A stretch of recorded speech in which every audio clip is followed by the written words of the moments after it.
Prime Asia TV ਦੇ ਖਾਸ program prime discussion with Jatinder Pannu ਵਿੱਚ ਇੱਕ ਵਾਰ ਫਿਰ ਤੋਂ ਆਪ ਸਭ ਦਾ ਸਵਾਗਤ ਕਰਦੇ ਹਾਂ। ਮੈਂ ਹਾਂ ਨਵਜੀਤ। ਦੇਸ਼ ਦੁਨੀਆ ਦੀਆਂ ਖਬਰਾਂ ਤੇ ਚਰਚਾ ਕਰਨ ਲਈ ਮੇਰੇ ਨਾਲ ਨੇ ਸੀਨੀਅਰ ਪੱਤਰਕਾਰ ਜਤਿੰਦਰ ਪੰਨੂ ਜੀ। ਸਵਾਗਤ ਕਰਦੇ ਹਾਂ। ਸਭ ਤੋਂ ਪਹਿਲਾਂ ਪੰਨੂ ਸਾਹਿਬ ਬਹੁਤ ਬਹੁਤ ਸਵਾਗਤ ਜੀ। ਸ਼ੁਕਰੀਆ ਪੰਨੂ ਸਾਹਿਬ।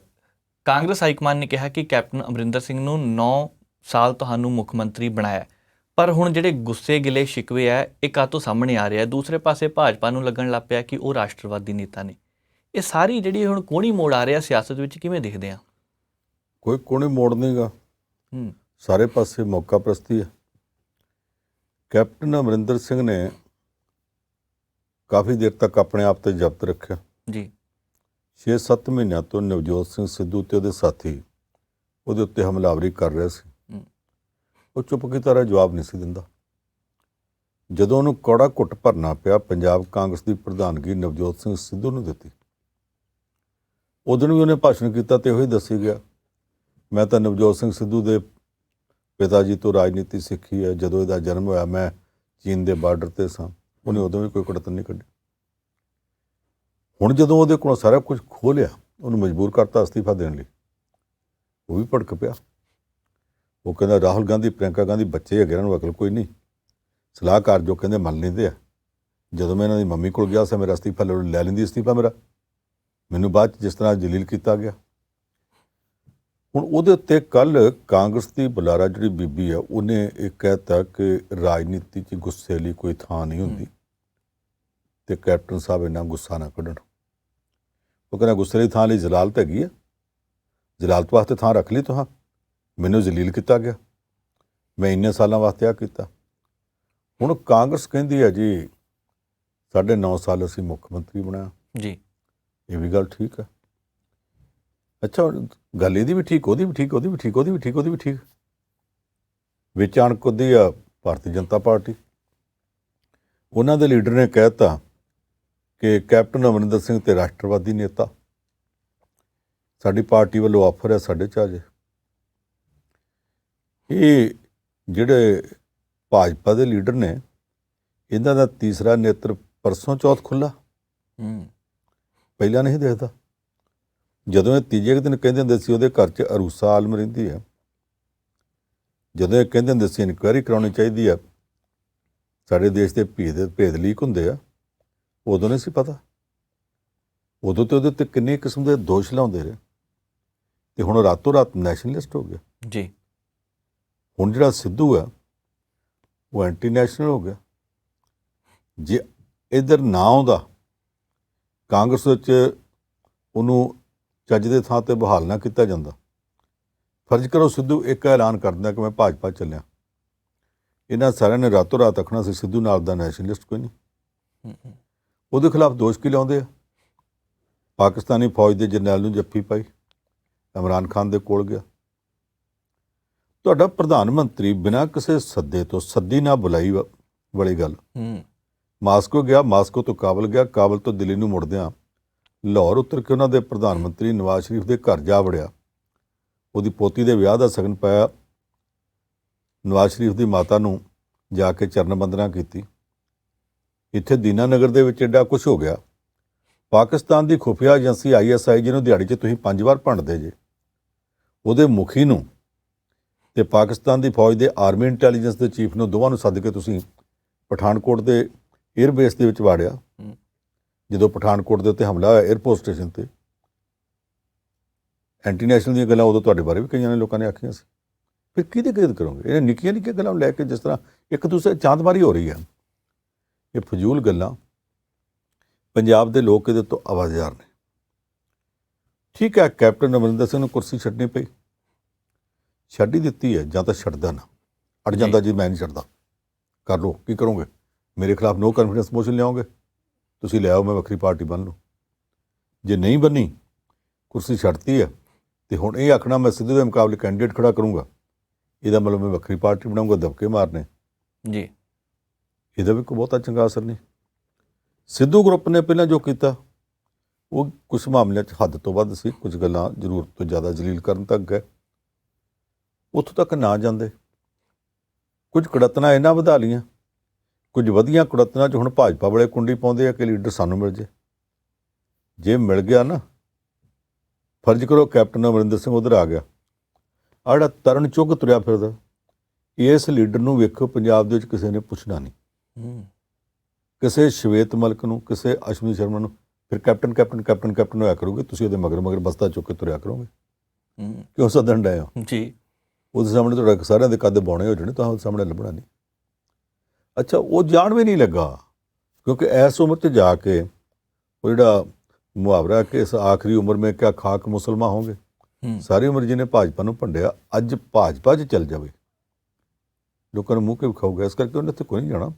ਹੋ ਸਕਦਾ ਕਿ ਕਾਂਗਰਸ ਪਾਰਟੀ ਨਾਲ ਤੈਅ ਨਾ ਬੈਠੇ ਜੀ, ਝਗੜਾ ਵੱਧ ਜਾਵੇ, ਪੰਜਾਬ ਦੀ ਮਿਨਿਸਟਰੀ ਬਣਾਉਣ ਲੱਗੇ ਇਹਦੇ ਹਿੱਸੇ ਦੇ ਮੰਤਰੀ ਪੂਰੇ ਨਾਂ ਲੈਣ, ਇਹ ਗੁੱਸਾ ਖਾ ਕੇ ਸਾਰਿਆਂ ਨੂੰ ਲੈ ਕੇ ਆਖੇ ਚੱਲਿਆ ਮੈਂ ਬਾਹਰ, ਤੇ ਵੱਖਰੀ ਪਾਰਟੀ ਬਣਾ ਲੇ।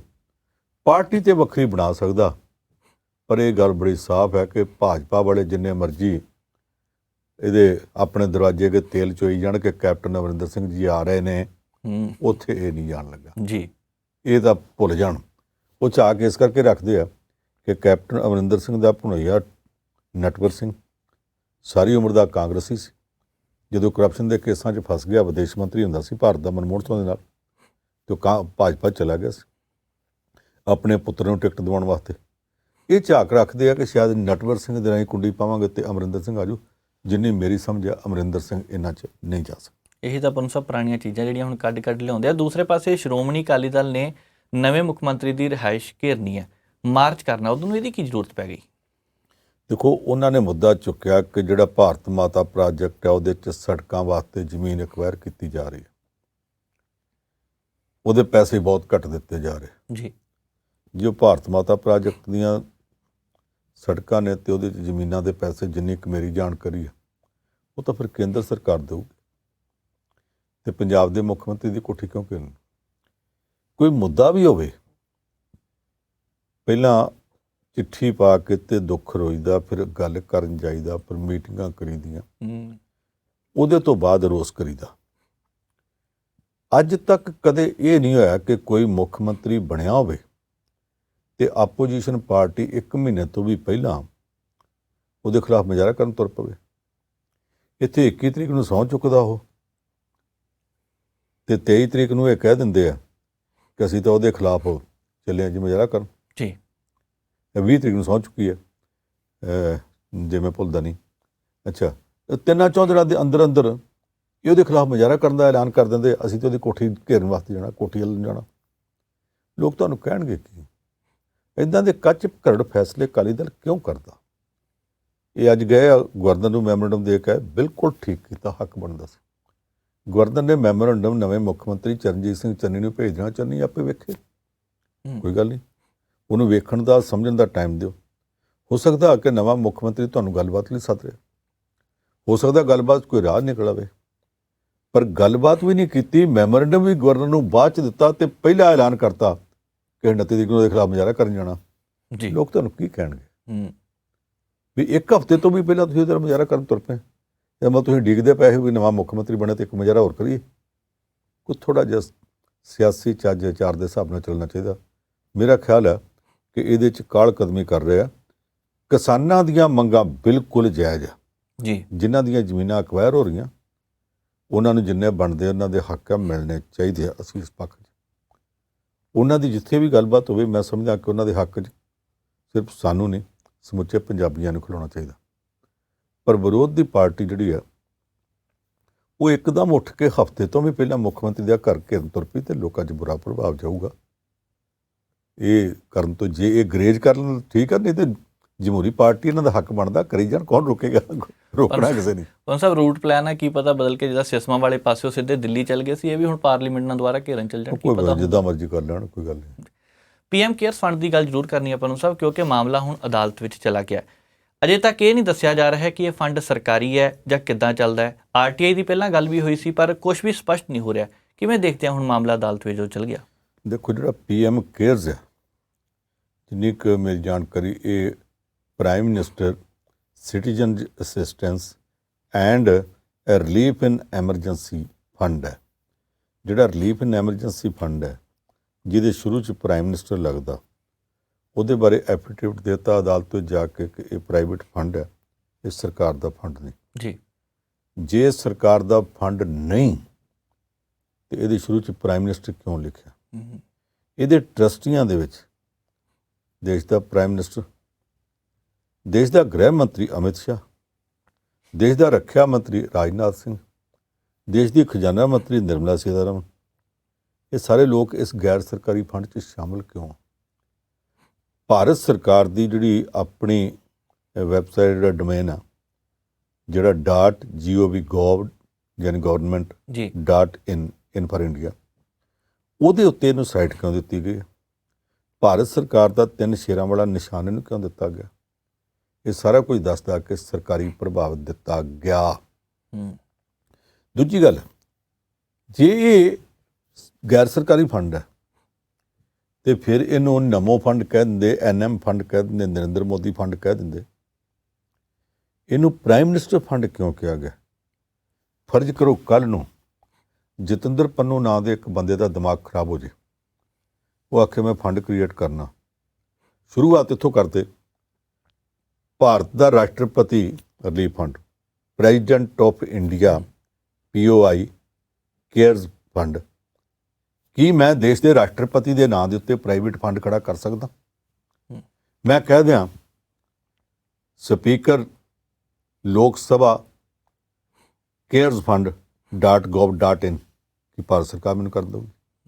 ਕੀ ਮੈਂ ਪੰਜਾਬ ਦੇ ਮੁੱਖ ਮੰਤਰੀ ਦੇ ਨਾਂ ਤੇ ਇਹੋ ਜਿਹਾ ਫੰਡ ਬਣਾਉਣਾ ਚਾਹਾਂ, ਮੇਰੇ ਉੱਤੇ ਕੋਈ ਫਰਾਡ ਦਾ ਪਰਚਾ ਦਰਜ ਨਾ ਹੋਊਗਾ? ਇਹ ਹੱਕ ਮੈਨੂੰ ਕਿਹਨੇ ਦੇ ਦਿੱਤਾ? ਇਹ ਸਾਰੇ ਦੇ ਸਾਰੇ ਲੋਕ ਸਰਕਾਰ ਵਿੱਚ ਬੈਠੇ ਹੋਣ, ਇਹਨਾਂ ਸਾਰਿਆਂ ਨੂੰ ਲੈ ਕੇ ਇੱਕ ਫੰਡ ਕ੍ਰੀਏਟ ਕੀਤਾ ਜਾਵੇ। ਫੰਡ ਦਾ ਨਾਂ ਨਰਿੰਦਰ ਮੋਦੀ ਫੰਡ ਨਹੀਂ, ਅਮਿਤ ਸ਼ਾਹ ਫੰਡ ਨਹੀਂ, ਨਿਰਮਲਾ ਸੀਤਾਰਮਨ ਤੇ ਰਾਜਨਾਥ ਸਿੰਘ ਫੰਡ ਨਹੀਂ, ਇਹਦਾ ਨਾਂ ਪ੍ਰਾਈਮ ਮਿਨਿਸਟਰ ਰਿਲੀਫ ਫੰਡ ਰੱਖਿਆ ਜਾਵੇ। ਅਗਲੀ ਗੱਲ ਇਹ ਆ, ਜਦੋਂ ਇਹ ਆਖਿਆ ਗਿਆ ਕਿ ਚੀਨ ਨਾਲ ਅਸੀਂ ਕੋਈ ਲੈਣ ਦੇਣ ਨਹੀਂ ਰੱਖਣਾ, ਉਹਦੇ ਦੌਰਾਨ ਚੀਨੀ ਕੰਪਨੀਆਂ ਤੋਂ ਇਸ ਫੰਡ ਦੇ ਵਿੱਚ ਪੈਸੇ ਆਉਂਦੇ ਰਹੇ। ਚੀਨੀ ਐਪਸ ਜਿਹੜੀਆਂ ਇੱਥੇ ਬੰਦ ਕਰ ਦਿੱਤੀਆਂ ਸੀ, ਉਹਨਾਂ ਤੋਂ ਪੈਸੇ ਆਉਂਦੇ ਰਹੇ। ਉਹ ਸਾਰੇ ਕਿਉਂ ਆਉਂਦੇ ਰਹੇ? ਜੀ, ਭਾਰਤ ਸਰਕਾਰ ਲੋਕਾਂ ਨੂੰ ਕਹਿੰਦੀ ਸੀ ਚੀਨੀ ਮਾਲ ਦਾ ਬਾਈਕਾਟ ਕਰੋ। ਅਸੀਂ ਉਦੋਂ ਵੀ ਕਹਿੰਦੇ ਸਾਂ ਕਿ ਬਾਹਰ ਬਾਈਕਾਟ ਕਹਿੰਦੇ ਹੋ। ਭਾਰਤ ਵਿੱਚ 5 ਕਾਰਖਾਨੇ ਮੋਬਾਈਲ ਫੋਨ ਦੇ, ਇਲੈਕਟ੍ਰੋਨਿਕਸ ਦੇ ਸਮਾਨ ਦੇ ਚੀਨ ਦੇ ਜਿਹੜੇ ਆ, ਉਹ ਆ ਸ਼ੋਮੀ ਤੇ ਦੂਸਰਿਆਂ ਦੇ ਜਿਹੜੇ ਨੇ ਉਹ ਚੱਲਦੇ ਪਏ ਨੇ ਜੀ। ਉਹਦਾ ਤੁਸੀਂ ਬੰਦ ਨਹੀਂ ਕੀਤੇ, ਉਹਨਾਂ ਨਾਲ ਤੁਹਾਡਾ ਲੈਣ ਦੇਣ ਚੱਲਦਾ ਪਿਆ। ਤੁਹਾਡੀਆਂ ਬੈਂਕਾਂ ਦੇ ਵਿੱਚੋਂ ਸ਼ੇਅਰ ਚੀਨ ਦੀਆਂ ਬੈਂਕਾਂ ਖਰੀਦ ਰਹੀਆਂ ਨੇ, ਉਹ ਤੁਸੀਂ ਰੋਕ ਨਹੀਂ ਰਹੇ। ਫਿਰ ਉਹ ਹਾਥੀ ਦੇ ਦੰਦ ਖਾਣ ਦੇ ਹੋੜ, ਵਿਖਾਉਣ ਦੇ ਹੋਰ। ਸਾਡੀ ਭਾਰਤ ਦੀ ਸਰਕਾਰ ਨੀਤੀਆਂ ਹੋਰ ਤੇ ਕੀਤੀਆਂ ਹੋਰ, ਇਹ ਚੱਕਰ ਕੀ ਚੱਲਦਾ ਪਿਆ? ਕੱਲ੍ਹ ਹਾਈ ਕੋਰਟ ਜਾ ਕੇ ਮੰਨ ਲਿਆ ਕਿ ਤਾਂ ਜੀ ਪ੍ਰਾਈਵੇਟ ਫੰਡ ਹੈ, ਇਹਦਾ ਕੋਈ ਸਾਨੂੰ ਹਿਸਾਬ ਨਹੀਂ ਪੁੱਛ ਸਕਦਾ। ਇਹਦੇ ਨਾਲ ਰਾਜ ਚਲਾਉਣ ਵਾਲੇ ਜਿਹੜੇ ਨੇ, ਸਰਕਾਰ ਚਲਾਉਣ ਵਾਲੇ ਕੇਂਦਰ ਦੇ, ਉਹਨਾਂ ਦੀ ਦਿੱਖ ਖਰਾਬ ਘੱਟ ਹੁੰਦੀ ਹੈ। ਦੇਸ਼ ਦੇ ਪ੍ਰਧਾਨ ਮੰਤਰੀ ਦਫ਼ਤਰ ਦੀ ਜਿਹੜੀ ਦੇਖੋ ਖਰਾਬ ਹੋ ਰਹੀ ਹੈ ਜੀ। ਜਿਹੜਾ ਉਹ 3 ਸ਼ੇਰਾਂ ਵਾਲਾ ਨਿਸ਼ਾਨ ਹੈ, ਉਹਦੇ ਬਾਰੇ ਇੱਕ ਬਕਾਇਦਾ ਕੋਡ ਆਫ ਕੰਡਕਟ ਹੈ ਕਿ ਕੌਣ ਵਰਤ ਸਕਦਾ, ਕੌਣ ਨਹੀਂ ਵਰਤ ਸਕਦਾ। ਕੋਈ ਗੈਰ ਸਰਕਾਰੀ ਵਿਅਕਤੀ ਨਹੀਂ ਵਰਤ ਸਕਦਾ। ਇੱਥੋਂ ਤੱਕ ਜਿਹੜੇ ਸਰਕਾਰੀ ਵਿਅਕਤੀ ਵੀ ਹੈ, ਉਹਨਾਂ ਵਿੱਚ ਵੀ ਲਿਖਿਆ ਕਿ ਕੌਣ ਵਰਤ ਸਕਦਾ, ਕੌਣ ਨਹੀਂ ਵਰਤ ਸਕਦਾ। ਹੁਣ ਸਰਕਾਰੀ ਤਾਂ ਇੱਥੇ ਫਰਜ਼ ਕਰੋ ਜਿਹੜਾ ਲੈਫਟੀਨੈਂਟ ਹੁੰਦਾ ਤੇ ਕੈਪਟਨ ਵੀ ਹੁੰਦਾ ਆਰਮੀ ਦਾ ਜੀ, ਉਹ ਆਪਣੇ ਮੋਢਿਆਂ ਤੇ ਨਹੀਂ ਲਾ ਸਕਦੇ, ਪਰ ਮੇਜਰ ਲਾ ਸਕਦਾ। ਮੇਜਰ ਤੋਂ ਉੱਪਰ ਲੈਫਟੀਨੈਂਟ ਕਰਨਲ, ਕਰਨਲ ਤੋਂ ਅੱਗੇ ਫਿਰ ਪੂਰਾ ਕਰਨਲ ਤੇ ਬ੍ਰਿਗੇਡੀਅਰ ਉੱਪਰ ਸਾਰੇ ਲਾ ਸਕਦੇ। ਲੈਫਟੀਨੈਂਟ ਕਮਿਸ਼ਨਡ ਆਫੀਸਰ ਹੁੰਦਾ, ਕੈਪਟਨ ਕਮਿਸ਼ਨਡ ਅਫਸਰ ਹੁੰਦਾ, ਉਹ ਵੀ ਨਹੀਂ ਲਾ ਸਕਦੇ ਆਪਣੇ ਮੋਢੇ ਦੇ ਉੱਤੇ। ਉਹਦਾ ਜਿਹੜਾ ਪ੍ਰੋਟੋਕੋਲ ਆ, ਟੇਬਲ ਆਫ ਪ੍ਰੈਸੀਡੈਂਸ ਹੈ, ਉਹਨੂੰ ਭੁੱਲ ਕੇ ਤੁਸੀਂ ਇਸ ਫੰਡ ਦੇ ਉੱਤੇ ਪ੍ਰਾਈਵੇਟ ਫੰਡ ਨਾਲ ਕਹਿੰਦੇ ਹੋ, ਤੇ ਨਾਲੇ ਤੁਸੀਂ ਇਹਦੇ ਉੱਤੇ ਉਹ ਸਾਰਾ ਕੁਝ ਵਰਤੀ ਜਾਂਦੇ। ਇਹ ਗਲਤ ਹੈ, ਠੀਕ ਨਹੀਂ ਗਾ। ਇੱਦਾਂ ਇਹ ਸਾਰੀਆਂ ਜਿਹੜੀਆਂ ਚੀਜ਼ਾਂ ਨੇ ਇਹ ਨਹੀਂ ਹੋਣੀਆਂ ਚਾਹੀਦੀਆਂ। ਪਰ ਭਾਰਤ ਸਰਕਾਰ, ਉਹ ਕੌਣ ਕਹੇ ਰਾਣੀ ਢੱਕ ਅੱਗਾ ਜੀ। ਇੱਥੇ ਤਾਂ ਹਾਲਤ ਇੱਦਾਂ ਦੀ ਹੈ ਕਿ ਜਿਹੜੇ ਦੋਸ਼ ਲਾਉਣ ਵਾਲੇ ਆ ਸਿਆਸੀ ਪਾਰਟੀਆਂ ਵਾਲੇ, ਆਪੋ ਆਪਣੀਆਂ ਸੂਬਿਆਂ 'ਚ ਸਰਕਾਰਾਂ ਜਿਹੜੀਆਂ ਚੱਲਦੀਆਂ, ਉਹ ਵੀ ਇਸ ਤਰ੍ਹਾਂ ਜਿੱਥੇ ਚੱਲਦਾ ਹਰ ਕੋਈ ਆਪਣੇ ਮਰਜ਼ੀ ਚਲਾਈ ਜਾਂਦਾ। ਕਾਨੂੰਨਾਂ ਨੂੰ ਤੋੜਨ ਦਾ ਕੰਮ ਸਾਰੇ ਥਾਈਂ ਹੋ ਰਿਹਾ। ਇਸ ਕਰਕੇ ਇਹਨਾਂ ਦੀ ਵੀ ਕੋਈ ਬਹੁਤੀ ਪਰਵਾਹ ਨਹੀਂ ਕਰ ਰਿਹਾ। ਭਾਰਤ ਸਰਕਾਰ ਨੂੰ ਕੁਝ ਨਾ ਕੁਝ ਇਸ ਮਾਮਲੇ ਦੇ ਵਿੱਚ ਸਪਸ਼ਟ ਹੋ ਕੇ ਸਾਹਮਣੇ ਆਉਣਾ ਚਾਹੀਦਾ, ਪਰ ਉਹ ਸਪਸ਼ਟ ਹੋ ਕੇ ਸਾਹਮਣੇ ਨਹੀਂ ਆਈ। ਅਦਾਲਤ ਵਿੱਚ ਦਿੱਤੇ ਐਫੀਡੇਵਿਟ ਨਾਲ ਉਹਦੀ ਪੋਜੀਸ਼ਨ ਹੋਰ ਖਰਾਬ ਹੋਈ। ਉਹ ਸਰ ਗੱਲ ਸਹੀ ਹੈ, ਕਿਉਂਕਿ ਵਿਰੋਧੀਆਂ ਨੂੰ ਵੀ ਇੱਕ ਮੁੱਦਾ ਮਿਲ ਗਿਆ, ਬਹੁਤ ਸਾਰੇ ਪੈਸੇ ਇਹਦੇ ਵਿੱਚ ਇਕੱਠੇ ਕੀਤੇ ਗਏ, ਰੌਲਾ ਪਹਿਲਾਂ ਰਿਹਾ ਆ। ਐਸਾ ਹੀ ਪਤਾ ਨਹੀਂ ਕਰੋੜਾਂ ਕਿ ਅਰਬਾਂ ਕਿ ਖਰਬਾਂ ਤੱਕ ਚਲਾ ਗਿਆ, ਕਿਸੇ ਨੂੰ ਪਤਾ ਨਹੀਂ। ਜਦੋਂ ਉਹ ਕਹਿੰਦੇ ਤੁਸੀਂ ਕੋਈ ਪੁੱਛ ਹੀ ਨਹੀਂ ਸਕਦੇ। ਜੀ, ਕੇਂਦਰ ਸਰਕਾਰ ਦੀ ਗੱਲ ਕਰਦੇ ਪਏ ਆ। ਕਰੋਨਾ ਕਾਲ ਦੇ ਦੌਰਾਨ ਕਰੋਨਾ ਨਾਲ ਮੌਤਾਂ ਹੋਈਆਂ, ਉਹਨਾਂ ਪਰਿਵਾਰਾਂ ਨੂੰ, ਪੀੜਤ ਪਰਿਵਾਰਾਂ ਨੂੰ ਹੁਣ ਮੁਆਵਜ਼ਾ ਦੇਣਾ ਹੈ। 50,000 ਰੁਪਏ ਦਾ ਐਲਾਨ ਕੀਤਾ ਹੈ। ਪਹਿਲਾਂ ਲੱਖਾਂ ਦੀ ਗੱਲ ਚੱਲਦੀ ਸੀ, ਹੁਣ ਹਜ਼ਾਰਾਂ 'ਚ ਆ ਗਈ ਹੈ, ਪਰ ਕੁਛ ਦੇ ਰਹੇ ਆ। ਕਿਵੇਂ ਦੇਖਦੇ ਆ? ਅਸੀਂ ਹੁਣੇ ਭਾਰਤ ਸਰਕਾਰ ਦੀ ਇੱਕ ਮਾਮਲੇ 'ਚ ਨਿੰਦਾ ਕਰਕੇ ਹਟੇ ਹਾਂ। ਜੀ। ਦੂਜਾ ਇਹ ਮਾਮਲਾ ਜਿਹੜਾ ਚੰਗਾ ਕੀਤਾ, ਮੇਰੇ ਧਿਆਨ ਵਿੱਚ ਨਹੀਂ ਕਿ ਦੁਨੀਆ ਦੇ ਕਿਸੇ ਇੱਕ ਵੀ ਦੇਸ਼ ਨੇ ਕਰੋਨਾ ਵਾਇਰਸ ਦੀਆਂ ਮੌਤਾਂ ਦੇ ਮਾਮਲੇ ਵਿੱਚ ਮਰਨ ਵਾਲਿਆਂ ਦੇ ਵਾਰਸਾਂ ਨੂੰ ਕੋਈ ਇਸ ਤਰ੍ਹਾਂ ਦਾ ਮੁਆਵਜ਼ਾ ਦਿੱਤਾ ਹੋਵੇ। ਸਾਡੇ ਭਾਰਤ ਵਿੱਚ ਸੁਪਰੀਮ ਕੋਰਟ 'ਚ ਕੇਸ ਗਿਆ ਸੀ, ਭਾਰਤ ਸਰਕਾਰ ਮੁਆਵਜ਼ਾ ਦੇਵੇ। ਪਾਰਲੀਮੈਂਟ 'ਚ ਵੀ ਰੌਲਾ ਪਿਆ ਸੀ, ਇਹ ਨਹੀਂ ਸੀ ਮੰਨੇ। ਸੁਪਰੀਮ ਕੋਰਟ 'ਚ ਆਖਿਆ ਗਿਆ ਕਿ 4-4 ਲੱਖ ਰੁਪਇਆ ਮੁਆਵਜ਼ਾ ਦਿਓ। ਭਾਰਤ ਸਰਕਾਰ ਨੇ ਆਖਿਆ ਅਸੀਂ ਦੇ ਨਹੀਂ ਸਕਦੇ। ਸੁਪਰੀਮ ਕੋਰਟ ਨੇ ਕਿਹਾ ਕਿ ਕੁਦਰਤੀ ਰਿਲੀਫ ਜਿਹੜੀਆਂ ਆਫਤਾਂ ਹੁੰਦੀਆਂ, ਇਹਨਾਂ ਬਾਰੇ ਰਿਲੀਫ ਫੰਡ ਹੁੰਦਾ, ਉਹ 'ਚੋਂ ਦਿਓ। ਉਹ ਕਹਿੰਦੇ ਜੀ ਕੁਦਰਤੀ ਆਫਤਾਂ ਦੇ ਵਿੱਚ ਕੋਵਿਡ-19 ਕਰੋਨਾ ਵਾਇਰਸ ਹੈ ਹੀ ਨਹੀਂ। ਜਿਹੜਾ ਕਰੋਨਾ ਵਾਇਰਸ ਉਦੋਂ ਹੈ ਹੀ ਨਹੀਂ ਸੀ ਜਦੋਂ ਕੁਦਰਤੀ ਆਫਤਾਂ ਦਾ ਕਾਨੂੰਨ ਬਣਿਆ, ਤੇ ਉਹ 'ਚ ਆ ਕਿੱਥੋਂ ਜਾਂਦਾ? ਫਿਰ ਸੁਪਰੀਮ ਕੋਰਟ 'ਚ ਬਹਿਸ 'ਚ ਆਖਿਆ ਗਿਆ ਕਿ ਹੋਵੇ ਜਾਂ ਨਾ ਹੋਵੇ, ਇਹ ਇੱਕ ਕੁਦਰਤੀ ਵਰਤਾਰਾ ਜਿਸ 'ਚ ਦੁਨੀਆ ਭਰ 'ਚ 40-45 ਲੱਖ ਲੋਕ ਮਰ ਗਏ ਨੇ। ਭਾਰਤ ਵਿੱਚ ਵੀ 4.5 ਲੱਖ ਤੋਂ ਵੱਧ ਲੋਕ ਮਰ ਗਏ ਨੇ। ਤੁਸੀਂ ਮੁਆਵਜ਼ਾ ਦਿਓ। ਜੱਜ ਸਾਹਿਬ ਨੇ ਆਖਿਆ ਕਿ 4-4 ਲੱਖ ਤਾਂ ਅਸੀਂ ਕਹਿੰਦੇ ਨਹੀਂ, ਪਰ ਕੁਝ ਨਾ ਕੁਝ ਢੁਕਣਾ ਮੁਆਵਜ਼ਾ ਦਿਓ, ਲੋਕਾਂ ਦੇ ਅਥਰੂ ਪੁੰਝਣ ਵਾਸਤੇ ਕੁਝ ਤਾਂ ਮਿਲੇ। ਜੀ ਦਿਓ। 6 ਹਫ਼ਤੇ ਦਾ ਟਾਈਮ ਦੇ ਦਿੱਤਾ, ਨਹੀਂ ਕਰ ਸਕੇ 6 ਹਫ਼ਤੇ ਹੋਰ ਦੇ ਦਿੱਤੇ। ਹੁਣ ਭਾਰਤ ਸਰਕਾਰ ਨੇ ਆਖਿਆ ਕਿ ਜਿੰਨੀਆਂ ਮੌਤਾਂ ਕਰੋਨਾ ਵਾਇਰਸ ਨਾਲ ਹੋਈਆਂ, ਸਾਰਿਆਂ ਦੇ ਵਾਰਸਾਂ ਨੂੰ ਇੱਕ ਮੌਤ ਪਿੱਛੇ 50,000 ਦੇ ਹਿਸਾਬ ਨਾਲ ਅਸੀਂ ਇਹ ਪੈਸੇ ਦਿਆਂਗੇ। ਚਲੋ ਜੇ ਲੱਖ ਕਰ ਦਿੰਦੇ ਚੰਗਾ ਸੀ, ਪਰ ਬਜਟ ਹਿੱਲਿਆ ਪਿਆ ਕਰੋਨਾ ਵਾਇਰਸ ਦਾ ਕਰਕੇ ਵੀ, ਜੀ, ਕੁਝ ਸਰਕਾਰ ਦੀਆਂ ਨਲਾਇਕੀਆਂ ਕਰਕੇ ਵੀ। ਹੁਣ ਜੇ ਆ ਵੀ ਬੋਝ ਬਹੁਤ ਜ਼ਿਆਦਾ ਪੈ ਜੇ ਤੇ ਨਾ ਭਾਰਤ ਸਰਕਾਰ ਦਾ ਬਜਟ ਟਿਕ ਸਕਣਾ, ਨਾ ਰਿਜ਼ਰਵ ਬੈਂਕ ਟਿਕ ਸਕਣਾ। ਇਸ ਕਰਕੇ ਉਹਨਾਂ ਨੇ ਘੱਟ ਦਿੱਤਾ। ਜਿੰਨਾ ਵੀ ਦਿੱਤਾ ਮੈਂ ਸਮਝਦਾ ਅਥਰੂ ਪੁੰਝਣ ਜੋਗਾ ਹੀ ਸੀ। ਜੀ, ਚਲੋ ਕੁਝ ਨਾ ਕੁਝ ਕੀਤਾ। ਵੈਸੇ ਅਜੇ ਵੀ ਮੌਕਾ ਹੈਗਾ, ਜੇ ਸੁਪਰੀਮ ਕੋਰਟ ਦਬਾਅ ਪਾ ਕੇ ਆਖੇ ਤੇ 1-1 ਲੱਖ ਕਰਾ ਦੇਵੇ ਤੇ ਉਹ ਜ਼ਿਆਦਾ ਚੰਗਾ ਹੋਵੇਗਾ।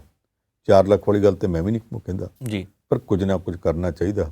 ਜੇ ਬਿਲਕੁਲ ਨਾ ਹੋਵੇ ਤੇ 50,000 ਵੀ ਦਿੱਤਾ, ਇਹਦਾ ਸਵਾਗਤ ਕਰਨਾ ਚਾਹੀਦਾ ਕਿ ਕੁਝ ਤਾਂ ਪੀੜਤਾਂ ਦੇ ਅਥਰੂ ਪੁੰਝਣ ਵਾਸਤੇ ਕੀਤਾ। ਪਰ ਸਾਹਿਬ ਇੱਕ ਸਵਾਲ ਹੈ, ਆਪਾਂ ਪਹਿਲਾਂ ਵੀ ਚਰਚਾ ਕੀਤੀ ਸੀ ਪ੍ਰੋਗਰਾਮ ਵਿੱਚ ਕਿ ਕਰੋਨਾ ਨਾਲ ਜਿਹੜੇ ਮੌਤਾਂ ਹੋਈਆਂ, ਅੰਕੜੇ ਲੁਕੋਏ ਗਏ ਆ।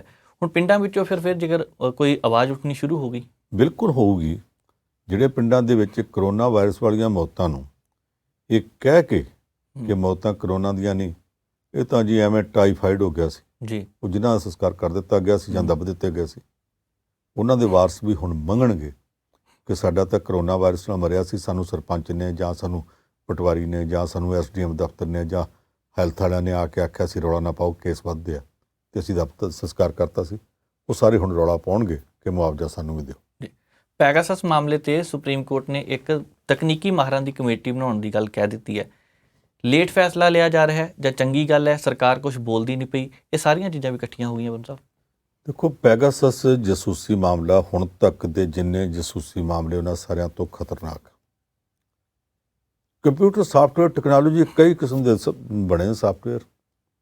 ਇਹ ਜਿੰਨੇ ਸਾਫਟਵੇਅਰ ਬਣਦੇ ਨੇ, ਇਹਨਾਂ 'ਚੋਂ ਇਹ ਪਹਿਲਾ ਜਿਹਨੂੰ ਜਿਹੜੇ ਦੇਸ਼ ਵਿੱਚ ਇਜ਼ਰਾਈਲ 'ਚ ਬਣਿਆ, ਉੱਥੋਂ ਦੀ ਸਰਕਾਰ ਨੇ ਸਾਫਟਵੇਅਰ ਦੇ ਤੌਰ 'ਤੇ ਰਜਿਸਟਰ ਨਹੀਂ ਕੀਤਾ। ਇਹਨੂੰ ਜੰਗ ਦੇ ਲੜਾਈ ਦੇ ਇੱਕ ਹਥਿਆਰ ਦੇ ਤੌਰ 'ਤੇ ਰਜਿਸਟਰ ਕੀਤਾ ਔਰ ਇਹਦੇ ਉੱਤੇ ਜੰਗੀ ਸਮਾਨ ਵਾਲੇ ਕਾਨੂੰਨ ਲਾਗੂ ਕੀਤੇ ਆ। ਇਹ ਆਖਿਆ ਕਿਉਂਕਿ ਇਹ ਇੱਕ ਕਿਸਮ ਦਾ ਜੰਗੀ ਸਮਾਨ ਹੈ, ਇਸ ਕਰਕੇ ਇਹਦੇ 'ਤੇ ਸ਼ਰਤਾਂ 'ਚੋਂ ਪਹਿਲੀ ਸ਼ਰਤ ਹੈ ਕਿ ਇਹ ਕਿਸੇ ਵੀ ਗੈਰ ਸਰਕਾਰੀ ਆਰਗੇਨਾਈਜੇਸ਼ਨ ਨੂੰ ਨਹੀਂ ਵੇਚਿਆ ਜਾਊਗਾ। ਇਹਦਾ ਮਤਲਬ ਕੱਲ੍ਹ ਨੂੰ ਕੋਈ ਜਥੇਬੰਦੀ, ਕੋਈ ਅੱਤਵਾਦੀ ਟੋਲਾ, ਕੋਈ ਹੋਰ, ਕਈਆਂ ਨੇ ਇੱਥੇ ਸੈਨਾ ਬਣਾਈਆਂ ਹੁੰਦੀਆਂ, ਆਪਣੇ ਨਾਵਾਂ ਨਾਲ ਸੈਨਾ ਬਣਾਈਆਂ ਹੁੰਦੀਆਂ, ਕੋਈ ਗਰੁੱਪ ਬਣੇ ਹੁੰਦੇ ਆ, ਕੋਈ ਇੱਥੇ ਸਿਕਿਉਰਿਟੀ ਗਾਰਡ ਦੀ ਕੰਪਨੀ ਆ, ਉਹਨਾਂ 'ਚੋਂ ਕਿਸੇ ਨੂੰ ਇਹ ਨਹੀਂ ਦਿੱਤਾ ਜਾਊ। ਪ੍ਰਾਈਵੇਟ ਜਸੂਸੀ ਫਰਮਾਂ ਨੇ, ਉਹਨਾਂ ਨੂੰ ਇਹ ਨਹੀਂ ਦਿੱਤਾ ਜਾਊ। ਇਹ ਪਹਿਲੀ ਸ਼ਰਤ। ਦੂਜੀ ਇਹ ਕਿ ਕਿਸੇ ਦੇਸ਼ ਦੀ ਸਰਕਾਰ ਜਾਂ ਸਰਕਾਰੀ ਏਜੰਸੀ ਨੂੰ ਵੀ ਦੇਣਾ, ਤੇ ਸਾਫਟਵੇਅਰ ਬਣਾਉਣ ਵਾਲੀ ਕੰਪਨੀ ਸਿੱਧਾ ਨਹੀਂ ਦੇ ਸਕਦੀ।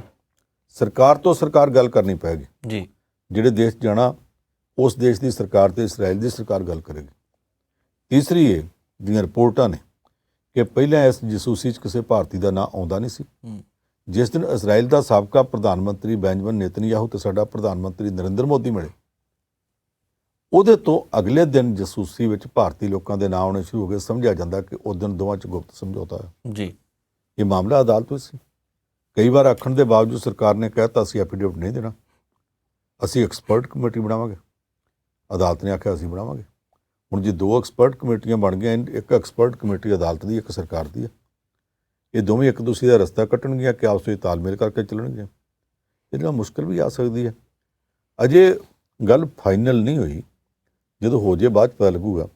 ਪਰ ਉੱਦਾਂ ਇਸ ਪੈਗਾਸਸ ਜਸੂਸੀ ਮਾਮਲੇ ਨੇ ਭਾਰਤ ਸਰਕਾਰ ਨੂੰ ਦੁਨੀਆ 'ਚ ਬਹੁਤ ਬਦਨਾਮ ਕੀਤਾ, ਕਿਉਂਕਿ ਵਿਰੋਧੀ ਧਿਰ ਦੇ ਸਿਆਸੀ ਲੀਡਰਾਂ ਦੇ, ਜੀ ਅਫਸਰਾਂ ਦੇ, ਇੱਥੋਂ ਤੱਕ ਕਿ ਹਾਕਮ ਪਾਰਟੀ ਨੇ ਆਪਣੇ ਕੇਂਦਰੀ ਮੰਤਰੀਆਂ ਦੇ ਵੀ, ਪੱਤਰਕਾਰਾਂ ਦੇ ਵੀ ਫੋਨ ਜਿਹੜੇ ਟੈਪ ਕੀਤੇ। ਤੇ ਹੈਰਾਨੀ ਦੀ ਗੱਲ ਇਹ ਹੈ ਕਿ ਵੱਡੀ ਤੋਂ ਵੱਡੀ ਅਦਾਲਤ, ਉੱਥੋਂ ਤੱਕ ਜਾ ਕੇ ਜੱਜਾਂ ਦੇ ਫੋਨ ਵੀ ਟੈਪ ਕੀਤੇ ਗਏ।